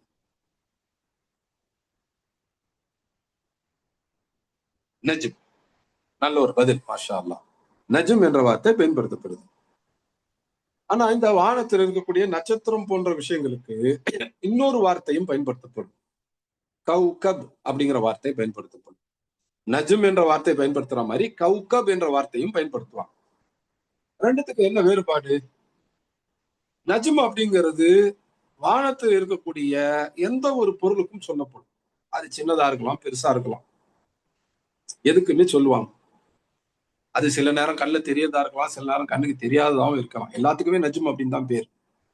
நஜ்ம் அப்படின்னா வானத்தில் இருக்கக்கூடிய எல்லா பொருட்களுக்கும் பேர். அது உண்மையில ஒரு நட்சத்திரமா இருக்கலாம். நட்சத்திரங்கிறது என்ன? சூரியன் நம்ம பாக்குறோம் இல்லையா? சூரியனுங்கிறதுமே ஒரு நட்சத்திரம் தான். அப்படியே எரிஞ்சுக்கிட்டு இருக்கும். இதுக்குமே நஜ்ம் என்று சொல்லலாம். அது இல்லாம மற்ற பல நட்சத்திரங்களை பார்க்கிறோம். அதையுமே நஜ்ம் என்று சொல்லலாம். ஆனா அதை மட்டும் நஜ்ம்னு சொல்றது இல்ல. அவற்றை விட சிறிய பொருட்கள், கல்லு மாதிரியான பொருட்கள், எரி கற்கள்னு விண்கற்கள் என்று சொல்லுவாங்க பாத்தீங்களா? இங்கிலீஷ்ல மெட்டோர்ஸ் அப்படின்னு சொல்லுவாங்க. அதுக்குமே நஜ்ம் என்று சொல்லலாம். இப்ப நஜ்ம் அப்படின்னாலே நட்சத்திரம் தான் அப்படின்னு அர்த்தம் இல்லை. நஜ்ம் என்பது விண்மீன்களை குறிக்கும், அதாவது நட்சத்திரங்களை குறிக்கும். அதே போல விண் கற்களையும் குறிக்கும். அங்க இருக்கக்கூடிய அந்த சில கற்கள் எரிஞ்சுக்கிட்டே வரும், அதையும் குறிக்கும். எரியாம சும்மா சுத்திக்கிட்டு இருக்கக்கூடிய கற்களையும் குறிக்கும். வானத்தில் மிதந்துகிட்டு இருக்கிற எதையுமே நஜ்ம் என்று சொல்லிவிட முடியும். அது சிறியதாகவும் இருக்கலாம், பெரியதாகவும் இருக்கலாம். ஆனா கௌகப் அப்படின்னு சொன்னா அது பெரியதாக இருக்கக்கூடியதுக்கு மட்டும்தான் சொல்லுவோம். அதுவும் குறிப்பாக இரவனுடைய வானத்தை நம்ம பார்க்கும் பொழுது நமக்கு தெளிவா தெரியக்கூடிய ஒரு பொருள், அதைத்தான் கௌகப் அப்படின்னு சொல்லுவோம். அப்ப குறிப்பா நட்சத்திரங்களை பத்தி நம்ம சொல்லும் போது நஜ்ம் என்ற வார்த்தையை விட கௌகப் என்ற வார்த்தை துல்லியமானது. இப்ப அல்லாஹ் சுப்ஹானஹு வ தஆலா வானத்துல எதையெல்லாம் வச்சாங்க? கௌகபையும் தான் வச்சாங்க. அது அல்லாத நஜ்மையும் தான் வச்சாங்க. அதுல சில, அதாவது நஜ்முனுடைய சில விஷயம். அப்ப நஜ்ம்னா என்ன? வானத்தில் இருக்கக்கூடிய பெருசுக்கும் நஜ்ம்னு சொல்லலாம். இப்போ நட்சத்திரத்துக்கும் நஜ்ம்னு சொல்லலாம். அதை விட சின்னதா இருக்கிறதுக்கும் நஜ்ம்னு சொல்லலாம். சின்ன நட்சத்திரத்துக்கும் நஜ்ம்னு சொல்லலாம். பெரிய நட்சத்திரம், சின்ன நட்சத்திரம் ரெண்டுத்தையும் நஜ்ம்னு சொல்லலாம். நட்சத்திரம் இல்லாம வெறும் கல் இருக்கு பாருங்க. ரொம்ப பெரிய ஒரு நம்ம உலகத்துல ஒரு நாடு அளவுக்கு பெரிய கல்லெல்லாம் வானத்துல இருக்கு. அது பாட்டுக்கு சுத்திக்கிட்டு, மிதந்துகிட்டு, இல்ல வேகமா போய்கிட்டு இருக்கு. அந்த மாதிரியான விண் கற்களையுமே நஜ்ம் என்று சொல்லலாம்.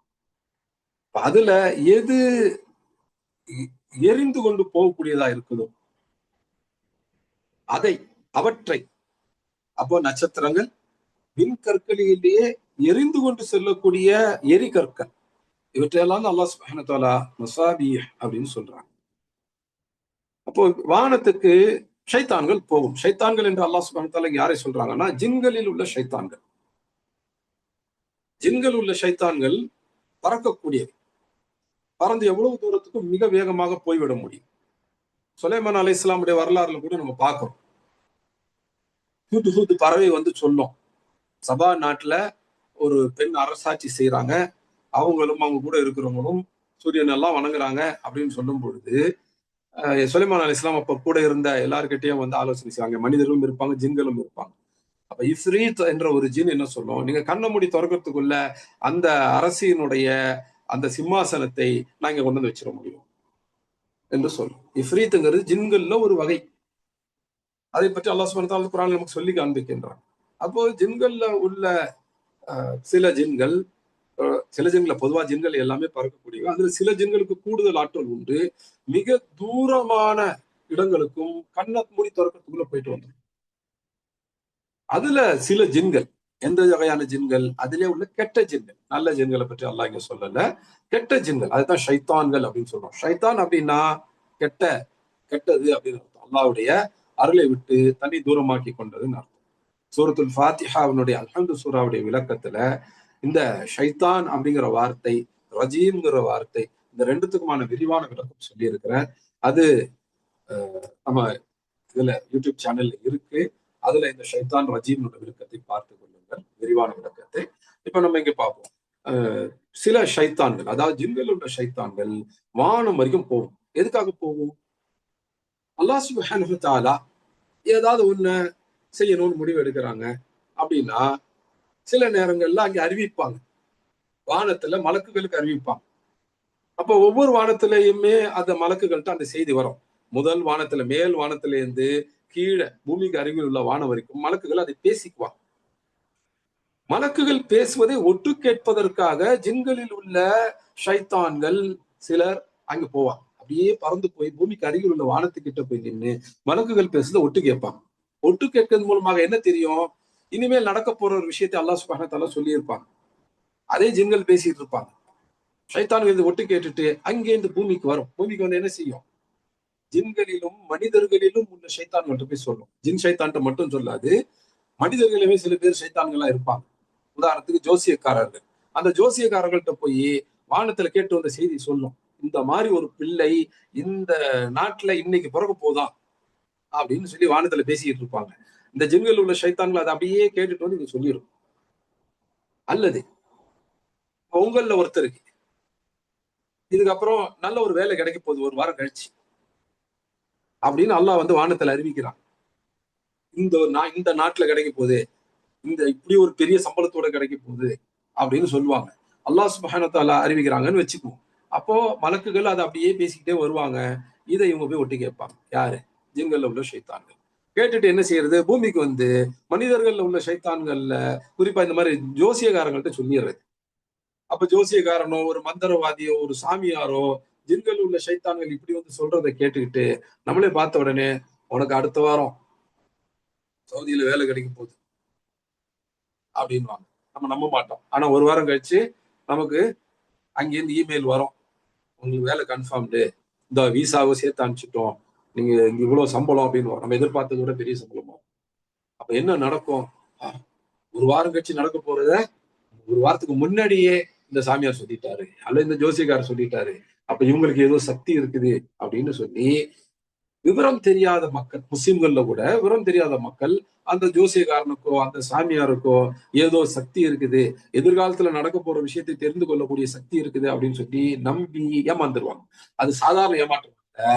எதிர்காலத்தில் நடக்க போவதை ஒரு மனிதன் அறிந்து கொள்கிறார், அது நபி அல்லாத ஒரு மனிதர் அறிந்து கொள்கிறார், அவர் சொல்றார் அப்படின்னா அது நம்மளுடைய ஈமானை தடுமாற செய்யக்கூடிய ஒரு விஷயம். ஏன்னா நபிமார்களுக்கு கூட எதிர்காலத்துல நடக்க போற எல்லா விஷயமும் தெரியாது.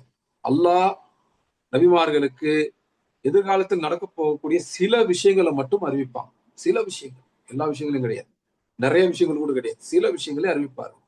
அப்போ அல்லாஹ் சொன்னதின் அடிப்படையில நபிமார்கள் எதிர்காலத்தில் நடக்க போற விஷயங்களை பேசுவாங்க. உதாரணத்துக்கு கியாமத்து நாள் வர்றதுக்கான அறிகுறிகள் இருக்கு, 10 பெரிய அடையாளங்கள், சிறிய அடையாளங்கள் இருக்கு, 40க்கும் மேற்பட்ட அடையாளங்கள், இவையெல்லாம் இருக்கின்றன.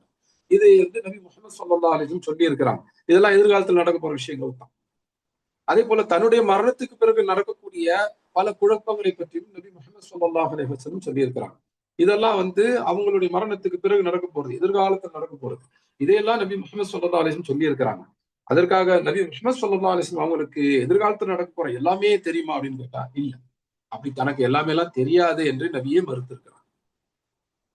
எந்த ஒரு நபித்தோழரும் நபி முஹம்மது ஸல்லல்லாஹு அலைஹி வஸல்லம் அவங்களுக்கு எதிர்காலத்தில் நடக்கிற எல்லாம் தெரியும் அப்படின்னு சொன்னதே கிடையாது.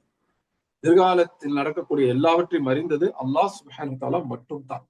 அல்லாஹ்வை தவிர வேறு யாருக்கும் எதிர்காலத்தில் நடக்கக்கூடிய எல்லா விஷயமும் தெரியாது. கொஞ்சம் விஷயம் தெரிஞ்சவங்க கூட அல்லாஹ் கிட்டே இருந்து தெரிஞ்சுக்கிட்டாதான், தானாலாம் தெரிஞ்சுக்க முடியாது. அல்லாஹ் அவங்களுக்கு செய்தி அனுப்பி தெரிஞ்சுக்கிட்டாதான். அல்லாஹ் சுப்ஹானஹு வ தஆலா வானத்துல பேசுறத மலக்குகள் வந்து கேட்டுட்டு பேசிக்கிட்டு இருக்கும் போது ஜின்கள்ல உள்ள ஷைத்தான்கள் பூமிக்கு அருகில் உள்ள வானத்துக்கு போய் ஒட்டு கேட்கும். அப்ப சில வார்த்தைகளை காதுல வாங்கும். அதை வாங்கிட்டு பூமியில் உள்ள மனித ஷைத்தான்கள்ட்ட வரும். பெரும்பாலும் அந்த மனித ஷைத்தான்கள் சாமியாராக, குறி சொல்பவனாக, ஜோசியம் சொல்பவனாக இருப்பாங்க. முஸ்லிம்கள்லயே அவர் வந்து ஓதி பார்க்கிறவரு, தங்கள் அப்படிங்கிற பேரோட எல்லாம் இருப்பாரு. ஓதி பார்க்கிற அசர்த்து அப்படின்லாம் இருப்பாங்க. அவங்கள்ட்ட போனோம்னே சொல்லுவாங்க. இவங்கெல்லாம் யாருடைய உதவி வச்சு சொல்றாங்க? அல்லாஹ் கிட்ட இருந்து வர்ற செய்தியை வச்சு சொல்றது இல்ல. மாறாக ஜின்கள்ல உள்ள ஷைத்தான்கள் வந்து சொல்றதை வச்சு சொல்றாங்க. எங்கள் உள்ள சைத்தான்கள் யார்கிட்ட வந்து சொல்லும்? நல்லவங்கள்ட்ட வந்து சொல்லுமான்னு சொல்லாது. மனிதர்கள் உள்ள சைத்தான்கள்ட்ட தான் அந்த செய்திகளை சொல்லும், அந்த தகவல்களை சொல்லும். நபி முஹம்மது ஸல்லல்லாஹு அலைஹி வஸல்லம் சொல்றாங்க. அப்படி சொல்லும்போது அந்த ஜின் ஷைத்தான்கள் முழு உண்மையும் சொல்லாது. ஒரு உண்மையோட 99 பொய்யை கலந்து சொல்லும். அப்ப கூட முழுசா உண்மை வராது. ஜோசியக்காரர்கள் சொல்றத பாருங்க, இப்படி நடக்கும் அப்படி நடக்கும்னு சொல்லுவாங்க. அவங்க சொல்ற எல்லாத்தையும் நம்ம வந்து குறிச்சு வச்சு, எழுதி வச்சு, ரெக்கார்ட் பண்ணி வச்சு பார்த்தோம் அப்படின்னா, சொல்றதுல 100ல 1 தான் நடக்கும். இது 99 நடக்காது. ஆனா அந்த ஒண்ணு நடந்துருச்சு இல்லையா?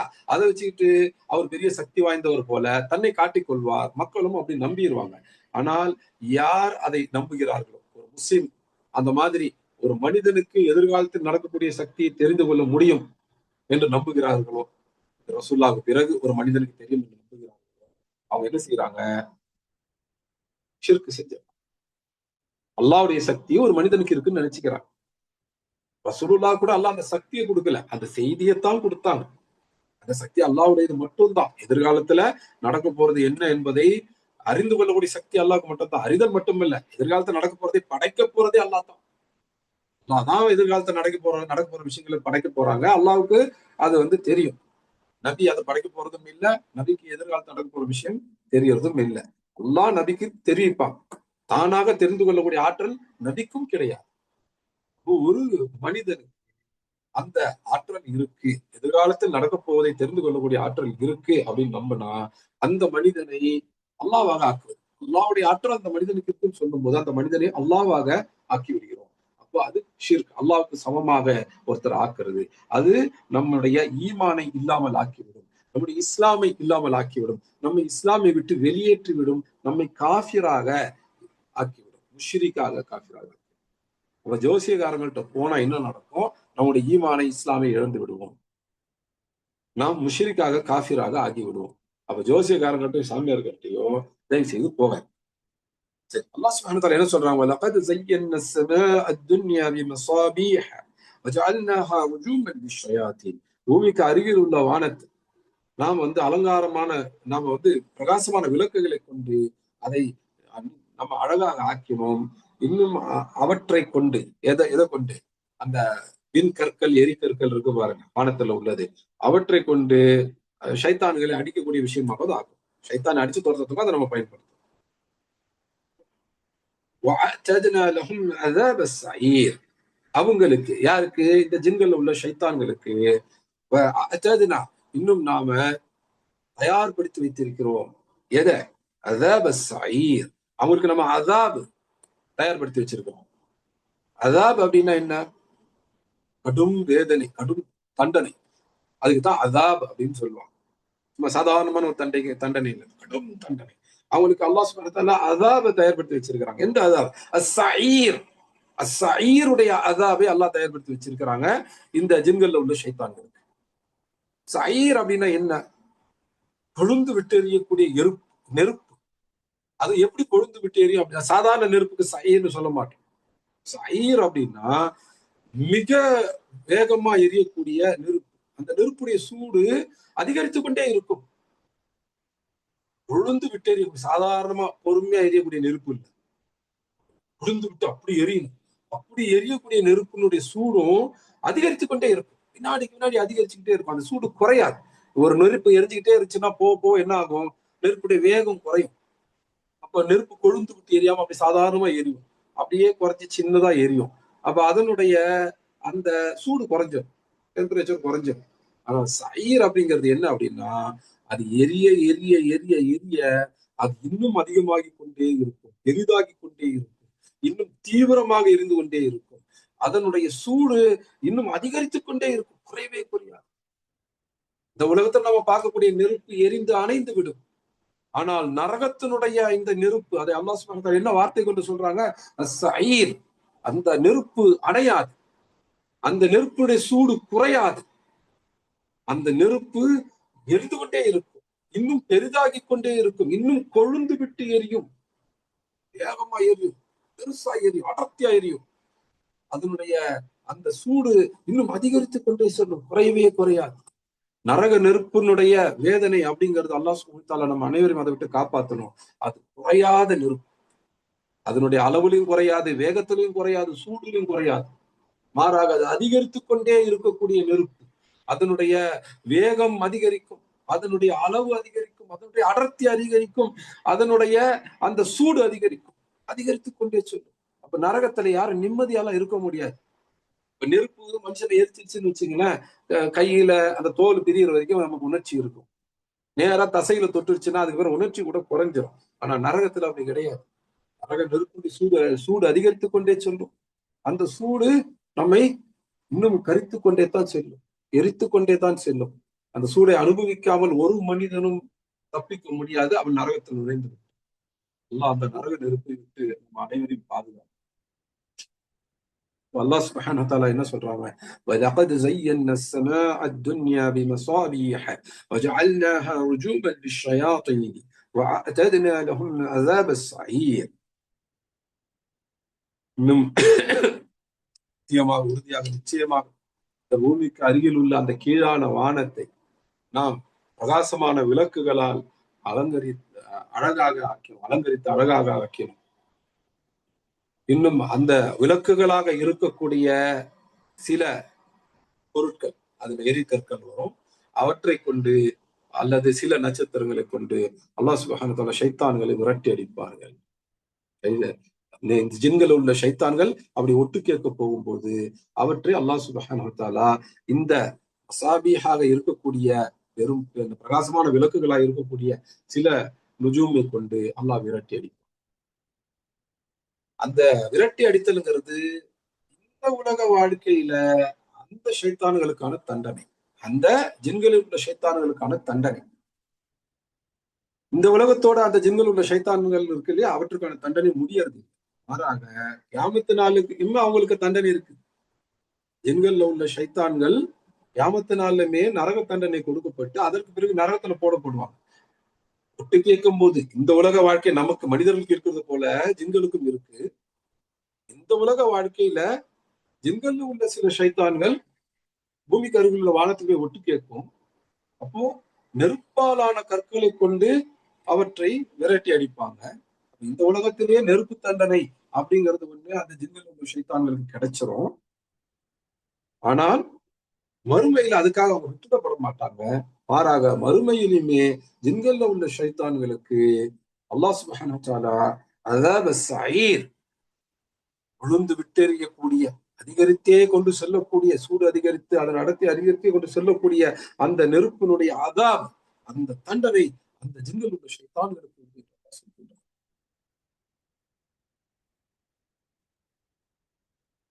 ஜின்கள் உள்ள ஷைத்தான்களுக்கு அந்த தண்டனை. ஏன்?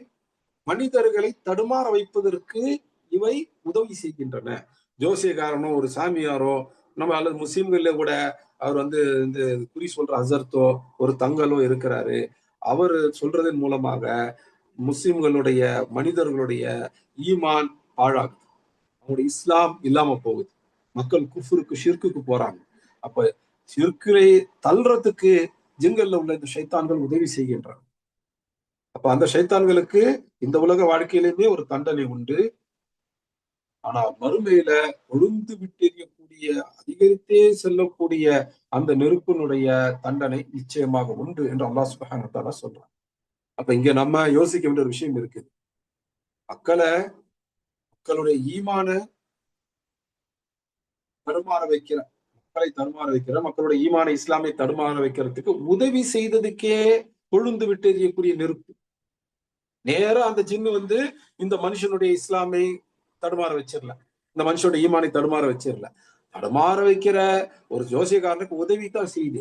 உதவி செஞ்ச அந்த ஜின்கள் உள்ள ஷைத்தான்களுக்கு அஸாபு ஸஈர், கொழுந்து விட்டு எறியக்கூடிய, அதிகரித்தே செல்லக்கூடிய அந்த நெருப்புடைய தண்டனை அப்படின்னா, உதவி செஞ்சதுக்கே இந்த தண்டனைன்னா, நேரா ஒரு மனுஷனுடைய இஸ்லாமிய ஈமானை தடுமாற செய்யக்கூடிய இந்த ஜோசியக்காரர்களுக்கு என்ன தண்டனை இருக்கு? அந்த சாமியாருக்கு என்ன தண்டனை இருக்கு? முஸ்லீம் என்று சொல்லிக்கொண்டு நான் சூஃபி, எனக்கு அதை இந்த எதிர்காலத்தில் நடக்கிறதெல்லாம் தெரியும், வானத்தில் நடக்கிறதெல்லாம் தெரியும் என்று சொல்லி உளறி கொண்டு இருக்கக்கூடியவர்களுக்கு அப்ப என்ன தண்டனை இருக்கும்?